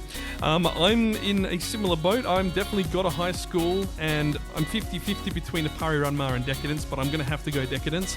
And I'll put Rent a Girlfriend in there. It is, yeah. It had to be said. I agree. It is good.